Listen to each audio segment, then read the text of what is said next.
जय श्री राधे कृष्ण। आप सभी का आपके YouTube चैनल भक्ति विद पूजा में बहुत बहुत स्वागत है। आइए आज जानते हैं वर्ष 2026 में सावन मास शुक्ल पक्ष में पड़ने वाली पुत्रदा एकादशी के बारे में। एकादशी तिथि कब है, व्रत कब धारण किया जाएगा, व्रत का पारण कब और किस समय करना है, पारण किस चीज से करना चाहिए और इस दिन भगवान विष्णु को किस चीज का भोग लगाना चाहिए।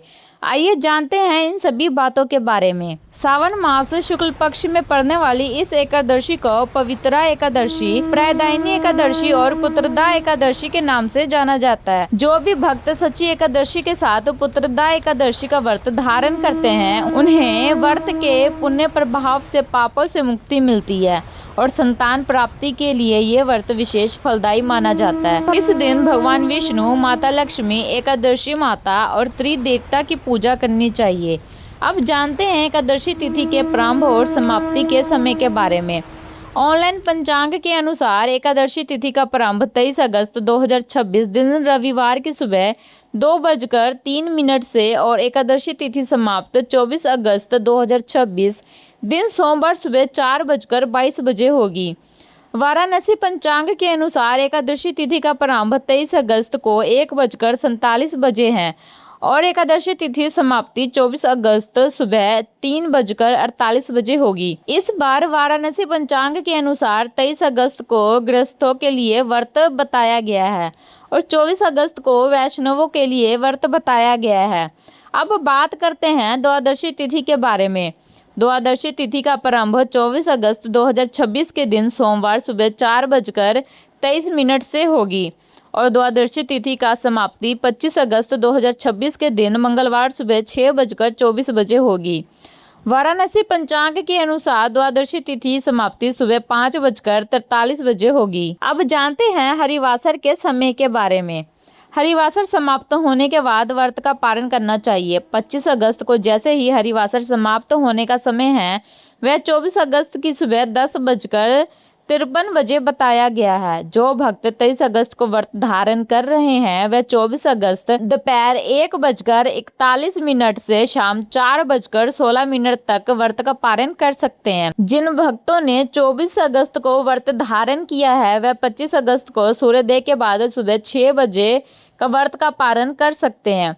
एकादशी तिथि व्रत का पारण दुर्वा दल से करना शुभ माना गया है। यदि दुर्वा दल से पारण संभव ना हो तो जल, फल या तुलसी दल से व्रत का पारण किया जा सकता है। जानते हैं 23 अगस्त के शुभ मुहूर्त के बारे में। 23 अगस्त को प्रातःकाल पूजा का शुभ मुहूर्त सुबह 7:11 बजे से सुबह 8:48 बजे तक रहेगा।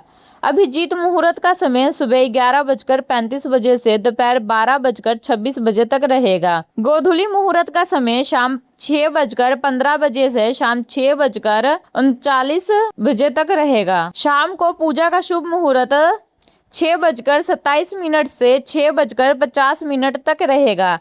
नक्षत्र की बात करें तो मूल नक्षत्र 5:44 तक रहेगा। इसके बाद पूर्वाषाढ़ा नक्षत्र योग प्रीति होगा। 23 अगस्त की सुबह 6:11 बजे से शुरू होकर अगले दिन 7:01 बजे तक प्रीति योग रहेगा। इस दिन पूरे दिन विधि विधान के साथ भगवान विष्णु और माता लक्ष्मी की पूजा करें।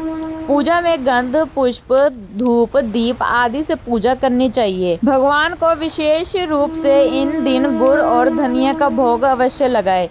जब भी भोग लगाए तो तुलसी दल डालकर भगवान को भोग लगाए। भोग लगाने के बाद पूजा संपन्न करके गुड़ को प्रसाद के रूप में ग्रहण करें।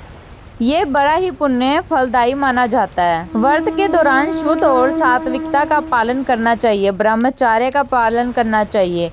तामसिक वस्तुओं और नशीले पदार्थों का सेवन नहीं करना चाहिए। पूर्ण भक्ति भाव के साथ व्रत को धारण करना चाहिए और समय के अनुसार व्रत का पालन करना चाहिए। भगवान विष्णु अपने भक्तों पर अति प्रसन्न होते हैं, इसलिए एकादशी के दिन श्रद्धा और भक्ति के साथ भगवान विष्णु की पूजा करें और एकादशी व्रत का पालन करें। तो आशा करती हूँ कि सावन पुत्रदा एकादशी 2026 से जुड़ी जानकारी आपको अच्छी लगी होगी। व्रत, पूजा और पारण के समय का ध्यान रखते हुए अपनी श्रद्धा के अनुसार भगवान विष्णु की पूजा करें और हमारे चैनल को लाइक और सब्सक्राइब जरूर करें। भगवान विष्णु और माता लक्ष्मी की कृपा आप सभी पर बनी रहे। जय श्री राधे कृष्ण।